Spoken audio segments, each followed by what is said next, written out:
Hello বন্ধুরা, গোপাল রান্নাঘর থেকে তোমাদের সাদর আমন্ত্রণ জানাচ্ছি। বন্ধুরা, আজকে দেখাচ্ছি হচ্ছে এমন একটা আইটেম যেটা সামনেই এসে গেছে, জামাই ষষ্ঠী। তোমরা পোলাও, ফ্রাইড রাইস, বিরিয়ানি এসব তো করোই, সুতরাং হয়তো এগুলো করতে করতে বা যারা খায় তারা খেতে খেতে বোর হয়ে গেছে। এক্ষেত্রে কিন্তু তোমরা জামাইদের করে খাওয়াতে পারো হচ্ছে একটা তেহেরি আইটেম। অর্থাৎ তেহেরি তো অনেক রকম হয়, চিকেন তেহেরি বা তুমি মাটন তেহেরি বা তুমি ভেজ তেহেরি বা পনির তেহেরি করতে পারো। তো আজকে আমি দেখাচ্ছি হচ্ছে ভেজ তেহেরি। এটার সাথে কিন্তু তুমি একটা চিকেন চাপ বা মাটন চাপ এরকম ধরনের কিছু করে দিলে কিন্তু খুব সুন্দর আইটেম হয়ে যায়। হ্যাঁ, তো এখন এই তেহেরিটা আমি যদিও ভেজ তেহেরি করছি, কিন্তু তাতে কিন্তু পনিরও দেবো, সুতরাং ভেজ কাম পনির তেহেরি বলতে পারো। তো এটা করার জন্যে কি লাগছে কি লাগছে না যারা জানো তারা তো জানো, ঠিক আছে, কোনো অসুবিধা নেই। কিন্তু যারা জানো না তারা এই তেহেরি আইটেমটা কিন্তু দেখে, অর্থাৎ ভেজ তেহেরির আইটেমটা দেখে কিন্তু করতে পারো। এটা কিন্তু ইউপি অর্থাৎ উত্তরপ্রদেশে, স্পেশালি বেনারস বা লখনৌ টাকনোতে একটা প্রসিদ্ধ খাবার।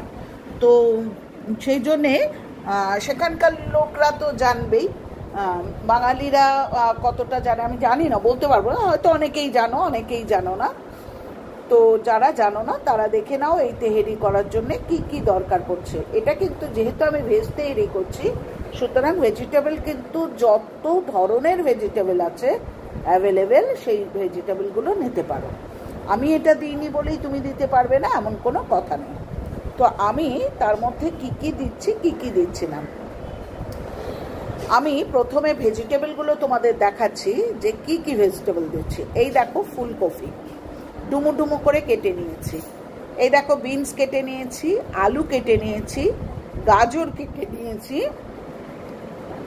এখানে পনিরগুলোকে কিউবস করে কেটেছি, টমেটোটা একটু বড় করে কাটলে হতো, যাই হোক আমি ছোট কেটে ফেলেছি। ওখানে পেঁয়াজ দেখলে ডুমো ডুমো করে কেটেছি, এখানে কাজু বাদাম নিয়েছি, এখানে কিশমিশ নিয়েছি, এখানে কিন্তু আমি একটা খাড়া মশলা নিয়েছি যেটার মধ্যে আছে ছোট এলাচ, দারচিনি, লবঙ্গ, জায়ত্রী, জায়ফল, শাহমরিচ, শাহজিরে এবং তোমার বড় এলাচ।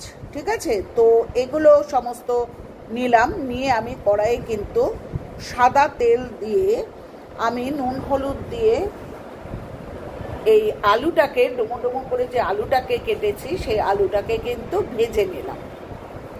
এখানে কিন্তু একসাথেই সবজিগুলো তোমরা ভাজতে পারো, কিন্তু আমি তা করছি না, আমি প্রত্যেকটা সবজিকে আলাদা করে ভেজে নিচ্ছি। তাতে কি হয়, সুসিদ্ধ হয়। আমি গাজরটাকেও নুন হলুদ দিয়ে কিন্তু একটু ডুমো ডুমো করে কাটা গাজর সেটাকে ভেজে নিচ্ছি। এইভাবে আমি প্রত্যেকটাকেই, দেখো আমি এখানে বিনসটাকেও ভাজছি, তবে কিন্তু এটাকে কাঠির মতো কিন্তু শুকিয়ে ফেলো না, ক্রাঞ্চিনেস থাকাকালীনই তুলে ফেলো। আবার এখানে তুমি কিন্তু শিমলা মির্চিও দিতে পারো। পনিরগুলোকে নুন হলুদ দিয়ে মাখিয়ে আমি পনিরগুলোকেও কিন্তু লাল লাল করে ভেজে সব সবজি বা পনিরগুলোকে আলাদা করে তুলে নিচ্ছি। বন্ধুরা, এরপর দেখো ফুলকপিকেও কিন্তু আমি নুন হলুদ দিয়ে ভেজে নিচ্ছি। একটা কথা, আমি যেহেতু শীত চলে গেছে মটরশুঁটি অ্যাভেলেবেল নয় বলে মটরশুঁটি দিইনি, তোমাদের কাছে মটরশুঁটি অ্যাভেলেবেল থাকলে মটরশুঁটি দিতে পারো। আমি কি করলাম, কাজু বাদামটাকে এই সাদা তেলের মধ্যেই কিন্তু 1 চামচ ঘি দিয়ে কাজু বাদাম, কিশমিশ এবং যে ইয়েটা দিয়েছি তোমার কি বলে খাড়া মশলাটা, আবার বলছি শাহজিরে, শাহমরিচ, গোলমরিচ, লবঙ্গ, দারচিনি, ছোট এলাচ এবং বড় এলাচ, পেঁয়াজগুলো যেগুলো ডুমো ডুমো করে কেটে রেখেছি সেই পেঁয়াজগুলোকেও কিন্তু লাল লাল করে ভেজে নিলাম। দেখাতে পারিনি বন্ধুরা, এখানে কিন্তু আমি আদাকেও কিছু জুলিয়ান করে কেটে নিয়েছিলাম, সেই আদাগুলোকেও দিয়ে নিলাম।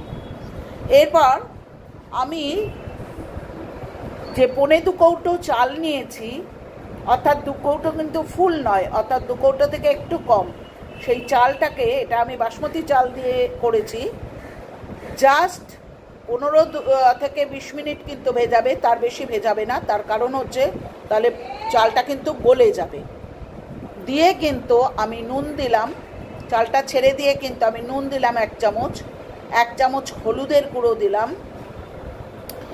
এরপর দেবো হচ্ছে 1 চামচ কাশ্মীরি লঙ্কার গুঁড়ো। এরপর দেবো হচ্ছে 1 চামচ জিরের গুঁড়ো, 1 চামচ ধনের গুঁড়ো এবং ঘরে করা 1 চামচ গরম মশলার গুঁড়ো। বন্ধুরা, চালটা কিন্তু বারবারই বলছি 15 থেকে 20 মিনিটের বেশি ভিজিয়ে রাখবে না। ভালো করে ধুয়ে নিয়ে জল ঝরিয়ে তারপর কিন্তু চালটা ছাড়বে। ভালো করে এগুলোকে দিয়ে কিন্তু ভেজে নিচ্ছ চালটাকে। তারপর দেখো চিনি দিলাম। চিনিটা খুব বেশি দেওয়ার দরকার নেই, 1 থেকে 1.5 চামচ চিনি দেবে। টমেটোটা বারবারই বলেছি যে টমেটোটা যদি বড় কিউবস করে কাটতে পারতে ভালো হতো, তো আমার যাই হোক ছোট কেটে ফেলেছে, তো আমি ছোট টমেটোর স্বাদটা বেশি দিলে ভালো হয়, সুতরাং আমি 2 থেকে 3টে টমেটো মিডিয়াম সাইজের দিয়েছি। তোমাদের কাছে যেমন অ্যাভেলেবেল হবে তোমরা সেরকম দেবে, ম্যান্ডেটরি বলে কিছু নেই। সবজিগুলো দিয়ে দিয়েছি। কাঁচা লঙ্কার কিছু কুচি আমি আগে দিয়েছি এবং কাঁচা লঙ্কা বড় বড় করে ছেড়ে দিয়েছি। আচ্ছা, ওখানে দেখলে যে আমি গামলায় করে জল নিয়েছি, জলের মাপ হচ্ছে যা তুমি চাল দেবে তার ঠিক ডাবল জল। অর্থাৎ আমি 2.25 কৌটো নিলে আমি 3.5 থেকে 4.25 কৌটো গরম জল দিয়ে আমি ওই যেহেতু ধরবে না বলে ডেকচিতে দিয়ে আমি এটাকে হতে দিয়েছি। আমি কিন্তু মিডিয়াম হিটে কিন্তু ঢাকনা চড়িয়ে কিন্তু এটা হতে দিয়েছি, ঢাকনার মুখটা বন্ধ করে দিয়েছি। দেখো কিরম খোল্লাম হয়েছে। কিন্তু আমি কিন্তু প্রথম থেকে পনিরগুলো দিইনি, কারণ পনিরগুলো আমি নুন হলুদ দিয়ে ভেজে রেখেছি বলে পনিরগুলো আমি প্রথম থেকে দিইনি।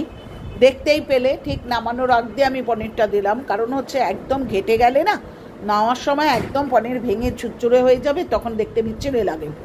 পনির কিন্তু অলরেডি ওই ভাপেই কিন্তু সফট হয়ে গেছে। বন্ধুরা, এর চাইতেও পনিরটা তোমরা ছোট করে কাটতে পারো, অসুবিধা নেই কিছু। যাই হোক, এইভাবে ওপর থেকে ধনেপাতা কুচিয়ে পরিবেশন করলে, অর্থাৎ এইভাবে কিন্তু তোমরা ভেজ কাম পনির তেহেরিটা তৈরি করলে। এবার বলি এটা কিসের সাথে সার্ভ করতে পারো। আমি এখানে কিন্তু শসার রায়তা এবং একটা মিক্সড ভেজ, এটার সাথে কিন্তু আমি এটাকে সার্ভ করেছি। বন্ধুরা, একটা কথা বলার, সেটা হচ্ছে যে এখানে তোমরা কিন্তু ভেজ আইটেম না দিয়ে তোমরা কিন্তু একটা চিকেন চাপ বা মাটন কষা বা চিকেন কষার সাথেও কিন্তু এটা দিতে পারো। তবে রায়তা স্যালাডটা অবশ্যই দেওয়ার চেষ্টা করো, তাতে বেশি ভালো লাগে। এবার বলি পুরনো বন্ধুরা, তোমাদের কাছে আমি ভীষণভাবে গ্রেটফুল, কারণ তোমরা যা সুন্দর সুন্দর কমেন্ট করো তাতে সত্যি আমি কৃতজ্ঞ। আর নতুন বন্ধুরা চ্যানেলটাকে সাবস্ক্রাইব করো, লাইক করো, কমেন্ট করো, শেয়ার করো। তোমাদের একটা ভালো কমেন্টের গুরুত্ব কিন্তু আমাদের কাছে অপরিসীম। পরের দিন একটা ভালো আইটেম করতে ইচ্ছা করে। আর এসে গেল জামাই ষষ্ঠী, অপেক্ষা কিসের? একদম জামাই ষষ্ঠী স্পেশাল একটা দেখিয়ে দিলাম, পোলাও, তারপর হচ্ছে তোমার ফ্রাইড রাইস, এগুলো তো করোই। সুতরাং এই ভেজ তেহেরি, ভেজ কাম পনির তেহেরিটা করে খাওয়াও, দেখো সব প্রত্যেকে প্রশংসা করবে। তো ভালো থেকো। আজ আসি, পরের দিন ফিরবো আবার কোনো নতুন আইটেম নিয়ে। টাটা। তেহেরির খাড়া মশলার মধ্যে ছোট এলাচ, দারচিনি, লবঙ্গ, শাহমরিচ, শাহজিরে, গোলমরিচ, তারপর হচ্ছে জায়ত্রী, জায়ফল।